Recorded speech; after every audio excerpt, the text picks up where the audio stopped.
Hello. आज की कहानी काबुली वाला। इसे रविंद्रनाथ टैगोर ने लिखा है। रविंद्रनाथ टैगोर का जन्म 1861 में हुआ। बांग्ला साहित्य की हर विधा को इनकी लेखनी का रचनात्मक स्पर्श मिला है। अपने आरंभिक लेखन काल में कवि के रूप में प्रसिद्ध होने के बाद इन्होंने उपन्यास और कहानियां लिखी। इनका पहला कहानी संग्रह छोए गल्प 1895 में प्रकाशित हुआ। इन्होंने अपनी कुछ कहानियों का अंग्रेजी में अनुवाद भी किया है। इनकी कहानियों में उनके अपने समय का तर्क, तनाव, दबाव और अवसाद ध्वनित एवं व्यंजित है। रवि बाबू को गीतांजलि काव्य संग्रह पर सन 1913 में नोबेल पुरस्कार प्राप्त हुआ। प्रस्तुत कहानी काबुली वाला सभी वर्ग एवं उम्र के लोगों को लुभाती है। इनका देहांत सन 1941 में हुआ। काबुली वाला। मेरी 5 वर्ष की छोटी बेटी मिनी बिना बोले पल भर भी नहीं रह सकती। संसार में जन्म लेने के बाद भाषा सीखने में उसने केवल 1 वर्ष का समय खर्च किया था। उसके बाद से जब तक वह जागती है, एक पल भी मौन रहकर नष्ट नहीं करती। उसकी माँ बहुत बार डांटकर उसका मुंह बंद कर देती है, किंतु मैं यह नहीं कर पाता। चुपचाप बैठी मिनी देखने के लिए अस्वाभाविक लगती है कि मुझे बहुत देर तक सहन नहीं होता। इसलिए मेरे साथ उसका वार्तालाप कुछ उत्साह के साथ चलता है। सुबह मैंने उपन्यास के 17वें परिच्छेद में हाथ लगाया था कि मिनी ने आते ही बात छेड़ दी। पिताजी, रामदयाल दरबान काक को कौवा कहता कहता था। वह कुछ नहीं जानता है न। संसार की भाषाओं की विभिन्नता के संबंध में उसे ज्ञानदान करने के लिए मेरे प्रवृत्त होने के पहले ही वह दूसरे प्रसंग पर चली गई। देखो पिताजी, भोला कह रहा था कि आकाश में हाथी सूंड से पानी डालता है, उसी से वर्षा होती है। मैयारी, भोला कैसी बेकार की बातें करता रहता है। खाली बकबक करता रहता है, दिन रात बकबक लगाए रहता है। इस बारे में मेरी हाँ ना की तनिक भी प्रतीक्षा किए बिना वह अचानक प्रश्न कर बैठी। पिताजी, माँ तुम्हारी कौन होती है? मन ही मन कहा साली। ऊपर से कहा मिनी, जा तू भोला के साथ खेल, मुझे इस समय काम है। तब वह मेरे लिखने के मेज के किनारे मेरे पैरों के पास बैठकर अपने दोनों घुटनों पर हाथ रखकर बड़ी तेजी से आगडुम वागडुम कहते हुए खेलने लगी। मेरे 17 परिच्छेद में उस समय प्रताप सिंह काचनमाला को लेकर अंधेरी रात में कारागार के उच्च वातायन से नीचे बहती नदी के जल में कूद रहे थे। मेरे 17 परिच्छेद में उस समय जिस समय मिनी आगड़म वागड़ुम खेल रही थी, काचनमाला को लेकर अंधेरी रात में कारागार के उच्च वातायन से नीचे बहती नदी के जल में कूद रहे थे। मेरा कमरा सड़क के किनारे पर था। सहसा मिनी आगड़ुम वागड़ुम का खेल छोड़कर जंगले की तरफ भागी और जोर जोर से पुकारने लगी, काबुली वाले, ओ काबुली वाले। मैले से ढीले ढाले कपड़े पहने, सिर पर पगड़ी बांधे, पीठ पर झोली लिए, हाथों में अंगूरों के 2-4 बक्से, एक लंबा काबुली वाला सड़क पार कर धीरे धीरे जा रहा था। उसे देखकर मेरी कन्या रतन के मन में कैसे भाव उठे कहना कठिन है। उसने उसको ऊंची आवाज में बुलाना शुरू कर दिया। मैंने सोचा बस अब पीठ पर झोली लिए एक आफत आ खड़ी होगी। मेरा 17वां परिच्छेद अब पूरा नहीं हो सकता। किंतु मिनी की चीख पर ज्यों ही काबुली वाले ने हंसकर मुंह फेरा और मेरे घर की ओर जाने लगा, तो ही वह झपटकर अंतपुर में भाग गई। उसका नामो निशान भी दिखाई नहीं पड़ा। उसके मन में एक तरह का अंधविश्वास था कि उस झोलों के भीतर खोज करने पर उसके समान 2-4 जीवित मानव संतान मिल सकती हैं। इधर काबुली वाला आकर मुस्कुराता हुआ मुझे सलाम करके खड़ा हो गया। मैंने सोचा, यद्यपि प्रताप सिंह और काचनमाला की अवस्था अत्यंत संकटापन्न है, तथापि आदमी को घर पर बुला लेने के बाद उससे कुछ न खरीदना शोभा नहीं देता। कुछ खरीदा, उसके बाद 2-4 बातें हुई। अब्दुल रहमान से रूस, अंग्रेजों आदि को लेकर सीमांत प्रदेश की रक्षा नीति के संबंध में बातचीत होने लगी। अंत में उठकर चलते समय उसने पूछा, बाबू तुम्हारी लड़की कहाँ है? मैंने मिनी के भय को समूल नष्ट कर देने के अभिप्राय से उसे भीतर से बुलवा लिया। वह मेरी देह से सटकर काबुली वाले के चेहरे और झोली की ओर संदिग्ध दृष्टि से देखती खड़ी रही। काबुली उसे झोली से किशमिश खुबानी निकाल कर देने लगा, पर वह लेने को किसी तरह राजी नहीं हुई। दुगने दुगने संदेह से मेरे घुटने से सटकर रह गई। प्रथम परिचय इस प्रकार हुआ। कुछ दिन बाद एक दिन सवेरे किसी काम से घर से बाहर जाते समय देखा, मेरी दुहिता द्वार के पास बेंच के ऊपर बैठकर अनर्गल बातें कर रही है और काबुली वाला उसके पैरों के पास बैठा मुस्कुराता हुआ सुन रहा है और बीच बीच में प्रसंगानुसार अपना मतामत भी मिश्रित बंगाली में व्यक्त कर रहा है। मिनी को अपने 5 वर्षीय जीवन की अभिज्ञता में पिता के अतिरिक्त ऐसा धैर्यवान श्रोता कभी नहीं मिला था।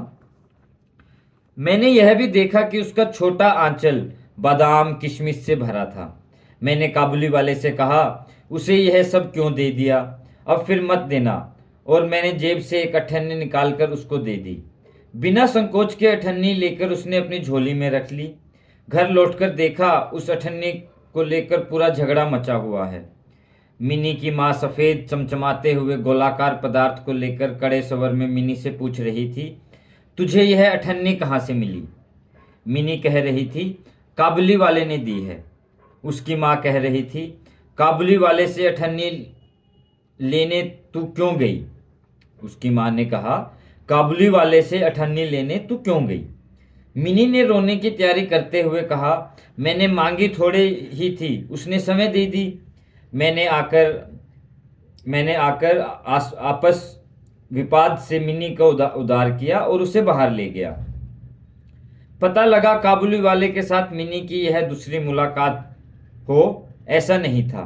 इस बीच में उसने प्राय प्रतिदिन आकर पिस्ता बादाम घूस में देकर मिनी के नन्हे लुब्ध हृदय पर बहुत बहुत अधिकार कर लिया है। मालूम हुआ उन दो मित्रों में कुछ बंधी हुई बातें और परिहास प्रचलित है। जैसे रहमत को देखते ही मेरी कन्या हंसते हंसते पूछती, काबुली वाले, ओ काबुली वाले, तुम्हारी झोली में क्या है? रहमत अनावश्यक चंद्र बिंदु जोड़कर हंसते हुए उत्तर देता, हाथी, अर्थात उसकी झोली में एक हाथी है। उसकी हंसी का यही गूढ़ रहस्य था।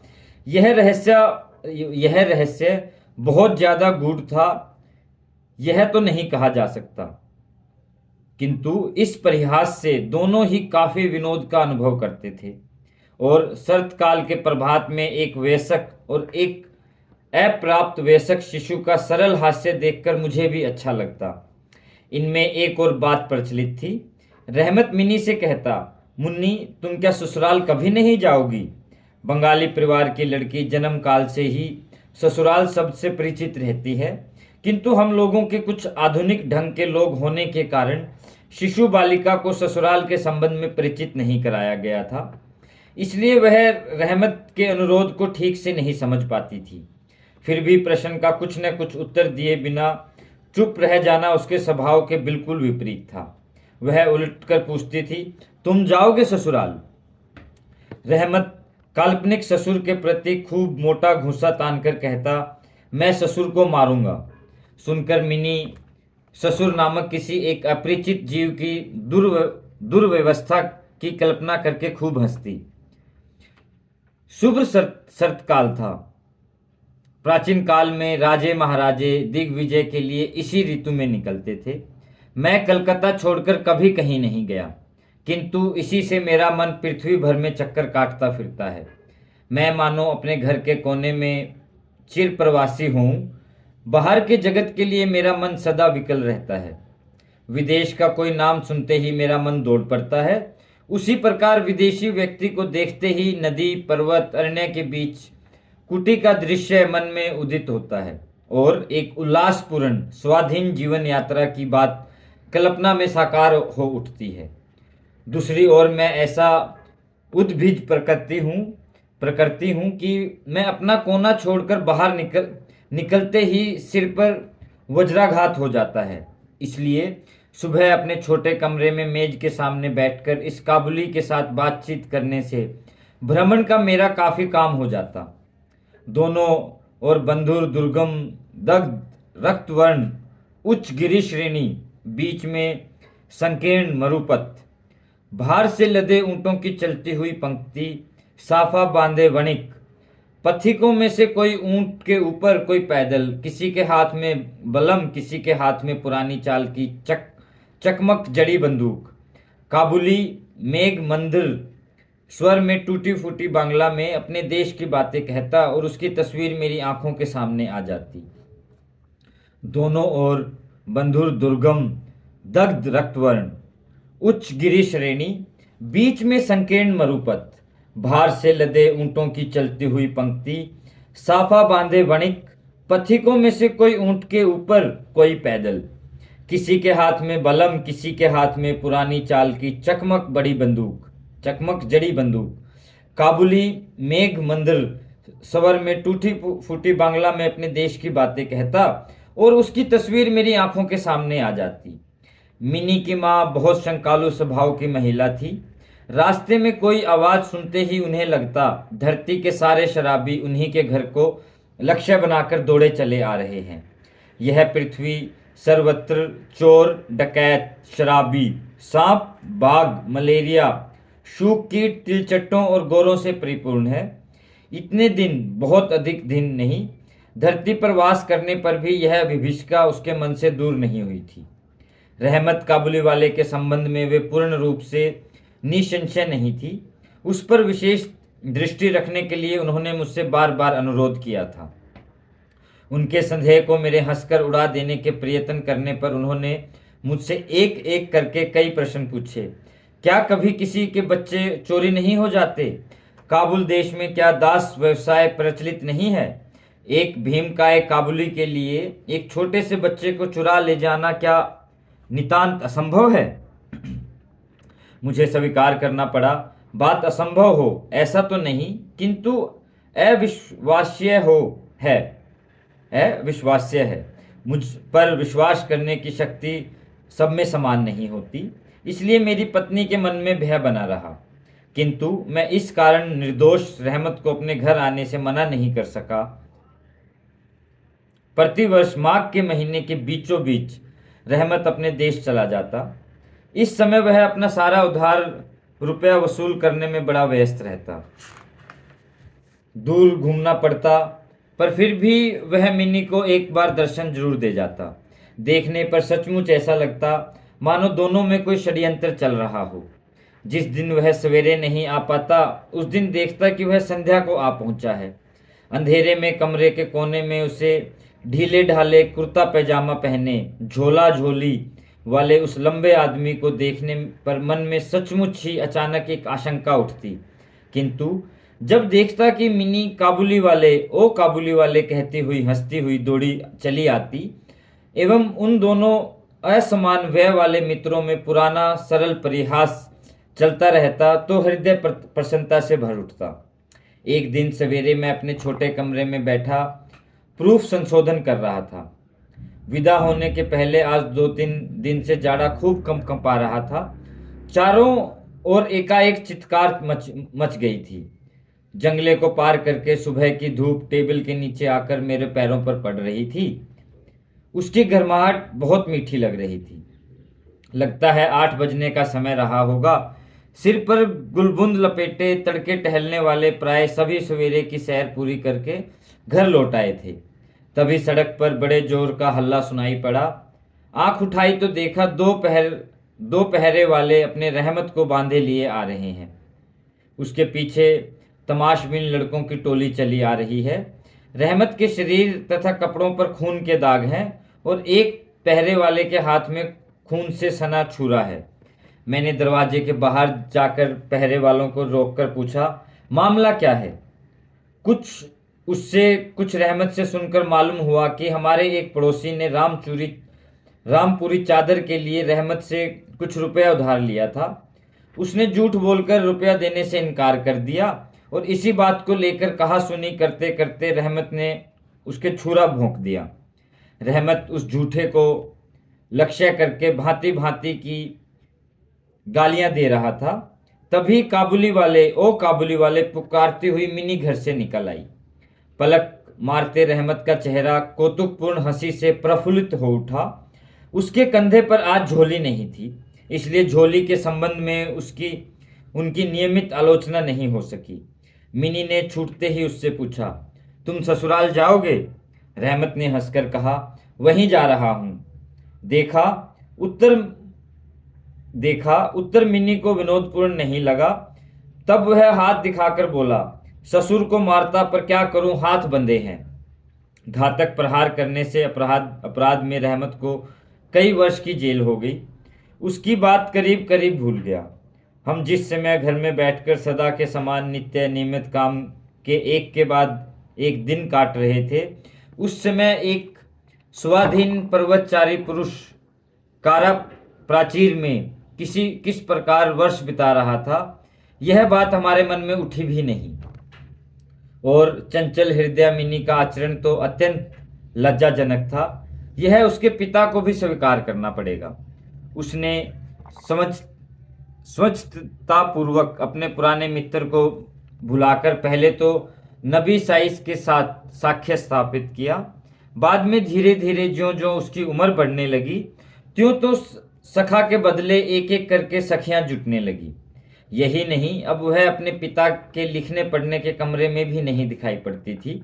मैंने तो उसके साथ एक प्रकार से कुट्टी कर ली थी। न जाने कितने वर्ष बीत गए, एक और शर्त काल आया। मेरी मिनी का विवाह संबंध निश्चित हो गया। पूजा की छुट्टियों में उसका विवाह होगा। कैलाश वासिनी के साथ मेरे घर की आनंदमयी भी पितृ भवन में अंधेरा करके पति गृह चली जाएगी। पूजा की छुट्टियों में उसका विवाह होगा।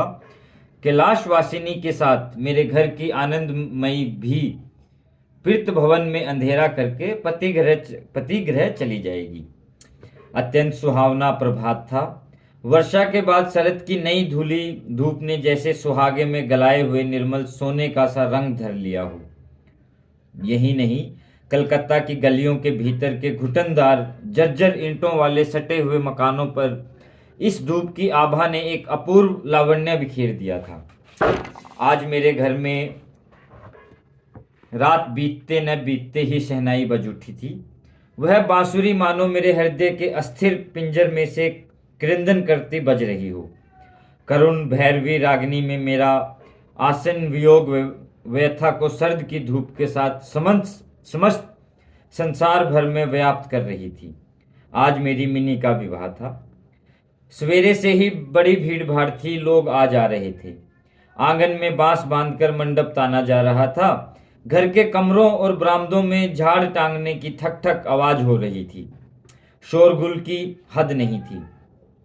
मैं अपने लिखने के कमरे में बैठा हिसाब देख रहा था, तभी रहमत आकर सलाम करके खड़ा हो गया। मैं पहले उससे पहचान नहीं सका। उसके पास न वह झोली थी, न वह उसके लंबे बाल थे, और न उसकी देह में पहले जैसा तेज था। आखिर उसकी हंसी देखकर उसे पहचाना। मैंने कहा, क्यों रे रहमत, कब आया? उसने कहा, कल शाम को जेल से छूटा हूं। बात सुनकर कानों में जैसे खटका हुआ। कभी किसी खूनी को प्रत्यक्ष नहीं देखा। इसे देखकर सारा अंतकरण जैसे संकुचित हो गया। मन हुआ, आज के इस शुभ दिन पर यह आदमी यहां से चला जाता तो अच्छा होता। मैंने उसे कहा, आज हमारे घर में एक काम है, मैं कुछ व्यस्त हूं, आज तुम जाओ। बात सुनते ही वह तत्क्षण चले जाने को उद्यत हुआ।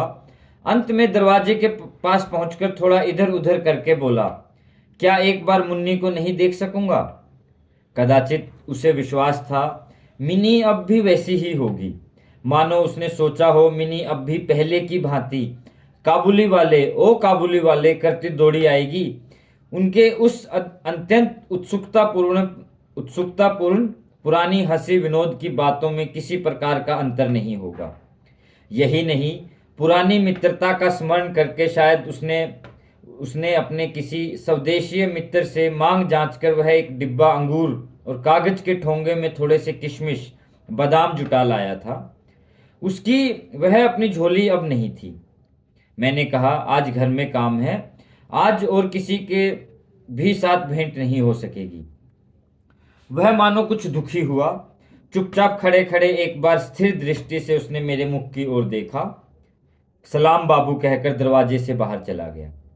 मुझे अपने मन में न जाने कैसी व्यथा का अनुभव हुआ। सोच रहा था कि उसको वापस बुलवा लूं, तभी देखा कि वह समय लौटा चला आ रहा है। पास आकर बोला, ये अंगूर और थोड़े से किशमिश बादाम मुन्नी के लिए लाया था, दे दीजिएगा। उन्हें लेकर दाम उन्हें लेकर दाम देने के लिए मेरे तैयार होते ही उसने तुरंत मेरा हाथ कसकर पकड़ लिया। बोला, आपकी बड़ी कृपा है, मुझे सदा याद रहेगी। मुझे पैसा मत दीजिए बाबू, जिस तरह तुम्हारे एक लड़की है उसी तरह मेरे भी एक लड़की है। मैं उसी का चेहरा याद करके तुम्हारी मुन्नी के लिए हाथ में थोड़ी बहुत मेवा लेकर आया हूँ, सौदा करने नहीं आया हूँ। यह कहते हुए उसने अपने खूब ढीले कुर्ते में हाथ डालकर कहीं छाती के पास से मैले कागज का एक टुकड़ा निकाला और बड़े यत्न से उसकी तह खोलकर दोनों हाथों से मेरी टेबल पर बिछा दिया। देखा कागज पर किसी नन्हे हाथ की छाप थी। फोटोग्राफ नहीं, तैलचित्र नहीं, हाथ में थोड़ी सी कालिख लगाकर कागज के ऊपर उसकी छाप ले ली गई थी। कन्या के इस स्मरण चिन्ह को छाती से लगाए रहमत हर साल कलकत्ता की सड़कों पर मेवा बेचने जाता। मानो उस सुकोमल नन्हे शिशु हस्त मानो उस सुकोमल नन्हे शिशु हस्त का स्पर्श मात्र उसके विराट विरही वक्ष में सुधा संचार करता रहता हो। देखकर मेरी आंखें छलछला आई। वह एक काबुली मेवा वाला है और मैं एक संभ्रात वंशीय बंगाली। उस समय मैं भूल गया। उस समय मैंने समझा कि जो वह है वही मैं हूँ। वह भी पिता है, मैं भी पिता हूँ। उसकी पर्वत ग्रहवासिनी नन्ही पार्वती की उस हस्त छाप ने मुझे अपनी मिनी का स्मरण दिला दिया। मैंने तत्क्षण उसे भीतर से बुलवाया। अंतपुर में इस बात पर बहुत सी आपत्तियां की गई, किंतु मैंने उस पर कोई ध्यान नहीं दिया। लाल चेली एक तरह का बंगालियों का रेशमी वस्त्र, लाल रंग का, जो पहनाया जाता है विवाह के समय पर, उसे चेली कहते हैं। लाल चेली पहने, माथे पर चंदन लगाए, वधू वेशिनी मिनी सलज भाव से मेरे पास आकर खड़ी हो गई। उसको देखकर पहले तो काबुली वाला सकपका गया, अपना पुराना वार्तालाप नहीं जमा पाया। अंत में हंसकर बोला, मुन्नी तू ससुराल जाएगी। मिन्नी अब ससुराल का अर्थ समझती थी। इस समय वह पहले के समान उत्तर नहीं दे सकी। रहमत का प्रश्न सुनकर लज्जा से लाल होकर मुंह फेर कर खड़ी हो गई। काबुली वाले से मिन्नी की जिस दिन पहले भेंट हुई थी, मुझे उस दिन की बात याद हो आई। मन न जाने कैसे व्यथित हो उठा। मिनी के चले जाने पर गहरी सांस लेकर रहमत जमीन पर बैठ गया। अचानक उसकी समझ में साफ आ गया, इस बीच उसकी पुत्री भी इसी तरह बड़ी हो गई होगी। उसके साथ भी अब नया परिचय करना होगा। वह उसे बिल्कुल पहले जैसी नहीं मिलेगी। इन 8 वर्षों में उस पर क्या बीती होगी, पर यह भी भला कोई जानता है। सवेरे के समय शरतकालीन स्निग्ध सूर्य की किरणों में शहनाई बजने लगी। रहमत कलकत्ता की किसी गली में बैठकर अफगानिस्तान के किसी मरु पर्वत का दृश्य देखने लगा। मैंने एक नोट निकालकर उसे दिया। कहा, रहमत तुम अपनी लड़की के पास अपने देश लौट जाओ। तुम्हारा मिलन सुख मेरी मिनी का कल्याण करे। इन रुपयों का दान करने के कारण हिसाब में से उत्सव समारोह के दो एक अंक छांट देने पड़े। जैसा सोचा था बिजली की वैसी रोशनी नहीं की जा सकी। फौजी बैंड भी नहीं आ सका। अंतपुर में स्त्रियां बड़ा असंतोष प्रकट करने लगी, किंतु मंगल आलोक से मेरा शुभ उत्सव उज्जवल हो उठा। Thank you so much.